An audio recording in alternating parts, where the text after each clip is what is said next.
کتابوں میں لکھا ہے کہ بغداد جو شہر تھا، کسی زمانے کے اندر اس شہر کے جتنے کچھ مالدار تھے انہوں نے ایک کمیٹی بنائی، آپس میں اکٹھے ہوئے اور انہوں نے کہا کہ ہم ایسا کرتے ہیں کہ پورے شہر کے اندر اگر کوئی غریب، مسکین، ضرورت مند، محتاج ہو تو اللہ نے ہمیں مال دیا ہے، ہم آپس میں مال اکٹھا کیا کریں گے، اس غریب کی ضرورت کو پورا کر دیا کریں گے۔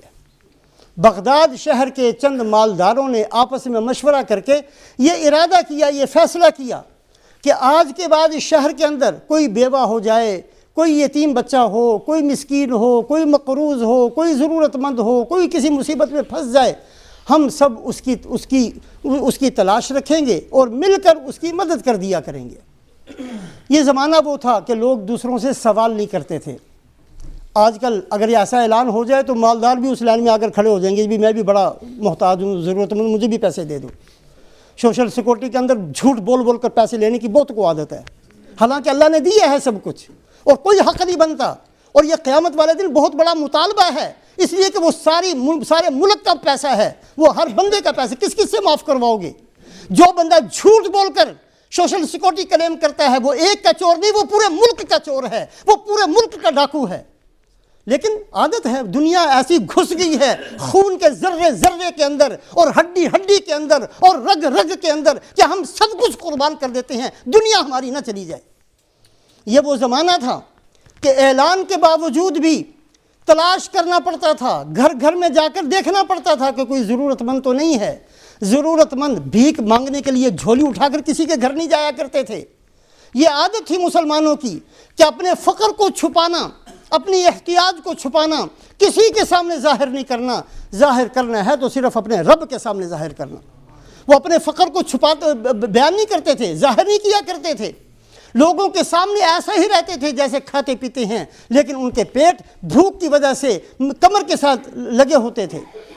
بہرحال بغداد کے رہنے والے کچھ چند مالداروں نے یہ ارادہ کیا۔ اب ان کا کام یہ تھا کہ وہ خود تلاش کرتے تھے کہ کوئی ضرورت مند تو نہیں۔ تلاش کے بعد ان کو ایک مسلمان ملا جو بیچارہ مقروض ہو گیا تھا اور 5000 کا مقروض تھا۔ 5000 بڑی رقم تھی اس زمانے میں، 5000 کا مقروض۔ یہ سب اکٹھے ہوئے، اکٹھے ہو کر انہوں نے کہا کہ بھی اس کی ضرورت کو پورا کرنا چاہیے، اس کا قرضہ ادا کرنا چاہیے۔ حساب لگایا تو ہر ایک کے ذمے جتنا جتنا ابھی اتنا اکٹھا کر دو تاکہ اس کی ضرورت پوری ہو جائے گی۔ یہ جب وہ کر رہے تھے تو ایک مجوسی جو مسلمان بھی نہیں تھا، آگ کا پوجنے والا، بعض غیر مسلموں کے دلوں کے اندر اتنی خیر ہوتی ہے کہ شاید ہمارے اندر نہ ہو، بڑی خیر خواہی ہوتی ہے ان کے اندر، یہ اللہ پاک کا نظام ہے۔ مجوسی تھا، آگ کا پوجنے والا تھا۔ انہوں نے کہا بھی تم کیا کر رہے ہو؟ انہوں نے کہا کچھ نہیں، ہم نے یہ ارادہ کیا تھا کہ بھی اگر کوئی شہر کے اندر ضرورت مند ہوگا تو ہم اس کی ضرورت پوری کر دیا کریں گے۔ ہمیں بڑی تلاش کے بعد یہ بندہ ملا ہے، یہ بیچارہ مقروض ہے، تو ہم اس کے لیے یہ پیسے اکٹھے کر رہے ہیں، اپنا حصہ ہر بندہ ڈال رہا ہے۔ انہوں نے کہا نہیں، تم رہنے دو، اس کی میں ضرورت پوری کر دیتا ہوں، تم سب چھوڑ دو۔ وہ اس کو اپنے پاس بلا کر لے کر آیا اور اس کو 5 کی بجائے 10,000 دیا۔ کہا 5000 سے اپنا قرضہ ادا کر دینا اور 5000 سے اپنا کوئی کام کر لینا، کسی ضرورت میں اس کو خرچ کر دینا۔ مجوسی نے اس مسلمان کو اکیلے نے، انہوں نے تو سب نے چندہ کر کے دینا تھا، اس نے اکیلے نے 10,000 اس کو دے دیا۔ رات کو اس مجوسی کو زیارت ہوئی رسول پاک علیہ السلام۔ آپ صلی اللہ علیہ وسلم نے فرمایا کہ تو نے میرے ایک امتی کے ساتھ احسان کیا ہے، اللہ پاک اس کا تجھے بہترین بدلہ دیں گے۔ خواب کے اندر ہی یہ مجوسی کہتا ہے کہ میں نے دنیا دیکھی ہے لیکن آپ جیسا حسین میں نے کبھی نہیں دیکھا، آپ ہیں کون؟ چاند بھی آپ کے سامنے کچھ نہیں، آپ تو چاند سے بھی زیادہ حسین ہیں، آپ مشک و عنبر سے زیادہ خوشبودار ہیں، آپ اپنا تعارف تو کروائیے کہ آپ کون ہیں۔ تو رسول پاک علیہ السلام فرماتے ہیں کہ میں مسلمانوں کا رسول اور ان کا نبی ہوں، محمد میرا نام ہے۔ تو وہ مجوسی کہتا ہے کہ پھر آپ مجھے بھی اپنی امت میں داخل فرما لیجئے۔ آپ صلی اللہ علیہ وسلم ہاتھ بڑھاتے ہیں اور یہ ہاتھ میں ہاتھ دے کر خواب کے اندر ہی کلمہ پڑھتا ہے۔ صبح کو پھر بغداد کی جامع مسجد میں گیا اور جا کر اپنے اسلام کا اظہار کیا۔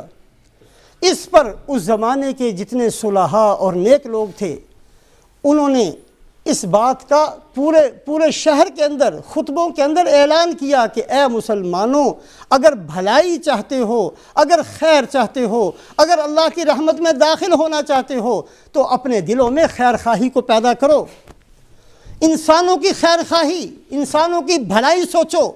آج جو ہم ایک دوسرے کے لیے سانپ اور بچھو بن چکے ہیں، ایک بھائی دوسرے بھائی کو کاٹ کھانے کے لیے تیار ہے، ایک رشتہ دار دوسرے رشتہ دار کو دیکھنا نہیں چاہتا، ایسی ہماری گھروں کی حالت ہو گئی ہے کہ میاں بیوی ایک دوسرے سے دور ہوتے چلے جا رہے ہیں، اولادیں اپنے والدین سے دور ہوتی چلی جا رہی ہیں، بھائی اپنے بھائیوں سے دور ہیں، بھائی اپنی بہنوں سے دور ہیں۔ یہ جو ہم نے معاشرہ اختیار کر لیا ہے، بچ جائیں اس معاشرے سے، خیر خواہی پیدا کریں، دوسروں کی بھلائی سوچیں، دوسروں کی بھلائی کو سوچنا اور اس کو اختیار کرنا بنائیں۔ جو اللہ کے نیک بندے کہتے ہیں، شنیدم کہ مردان راہ خدا، دلے دشمنا ہم نہ کر دند تنگ، ترا کیا میسر شبد ای مقام کہ بعد و ستانت خلاف است و جنگ۔ ہم نے تو یہ سنا ہے کہ جو اللہ کے نیک بندے ہوتے ہیں وہ تو دشمنوں کو بھی تنگ نہیں کرتے، وہ تو دشمنوں کی بھی خیر خواہ ہوا کرتے تھے، وہ تو ان کے لیے خیر خواہی سوچتے تھے جو ان کو زہر پلاتے ہیں۔ حضرت حسن رضی اللہ تعالیٰ عنہ، ہم تو صرف حضرت حسین رضی اللہ تعالیٰ عنہ کا واقعہ جانتے ہیں نا، ہمیں اور اس کے علاوہ کچھ نہیں پتہ۔ حضرت حسن جو ان کے بڑے بھائی ہیں، ان کو زہر دیا گیا جس کی وجہ سے ان کا انتقال ہوا۔ زہر بڑا سخت قسم کا تھا۔ جب زہر دیا گیا اور اس کی اندر کافی تکلیف محسوس ہو رہی تھی تو سارے آئے، یہ آپ بتائیں کس نے آپ کو زہر دیا ہے؟ کسی نے کہا جی آپ بتائیں، ہم اس کو سزا دیں گے۔ کسی نے کہا جی بتائیں، بتا تو دیں کم سے کم، تاکہ جو ہے ہمیں پتہ تو چل جائے کون دوست ہے کون دشمن ہے۔ تو جب بہت اصرار کیا تو حضرت حسن نے فرمایا کہ تم کیا سمجھتے ہو مجھے ایک دفعہ زہر دیا گیا ہے؟ مجھے 6 دفعہ زہر دیا گیا ہے، لیکن وہ پہلے زہر ایسے تھے جو میں سہ گیا، برداشت کر گیا، وہ تھوڑے ہلکے تھے۔ یہ بہت سخت قسم کا ہے، اس سے میری انتڑیاں کٹ رہی ہیں اندر سے۔ باقی یہ کہ میں تمہیں اس کا نام بتا دوں، مجھے پتہ ہے کس نے دیا ہے، میں ہرگز اس کا نام نہیں بتاؤں گا، اور میں تمہارے سامنے اقرار کرتا ہوں کہ کل قیامت والے دن اللہ سے کہوں گا کہ اے اللہ اس کو میرے ساتھ میری جنت میں رکھ، میں اس کو اپنے ساتھ ہی جنت میں لے جانا چاہتا ہوں۔ خیر خواہی ہے خیر خواہی، قاتل ہے قاتل، زہر دینے والا بندہ ہے۔ یہ سکھایا ہے اللہ کے نبی نے، یہ اللہ کے نبی کے نواسے ہیں، یہ سکھایا ہے رحم کرنا، یہ سکھایا ہے بھلا کرنا، یہ سکھایا ہے لوگوں کے ساتھ احسان کرنا۔ ہم کس دنیا میں پھرتے ہیں؟ ہم تو گلا کاٹنے کے لیے تیار ہیں اپنے سگے بھائی کا، صرف اس لیے کہ باپ نے جو مکان چھوڑا وہ اس میں سے اس کو میں کچھ نہیں دینا چاہتا، سارا خود ہڑپ کرنا چاہتا ہوں۔ ہم کسی اور دنیا کے اندر چلے گئے، واپس آئیں اس بہترین محل کے اندر جو رسول پاک علیہ السلام نے ہمیں دیا تھا، اس بہترین زندگی کے اندر جو اللہ کے نبی صلی اللہ علیہ وسلم نے اپنی امت کو دی تھی۔ ایسی پاکیزہ زندگی تھی کہ صحابہ اکرام بارش کو حکم کرتے تو بارش برس جایا کرتی، درندوں کو حکم کرتے تو وہ فرما برداری کرتے، آگ ان کی بات مانتی تھی، سمندر ان کی بات مانتے تھے۔ ایسی پاکیزہ زندگی تھی جس کو چھوڑ کر آج ہم نے پتہ نہیں کس گندی زندگی کو اختیار کر لیا۔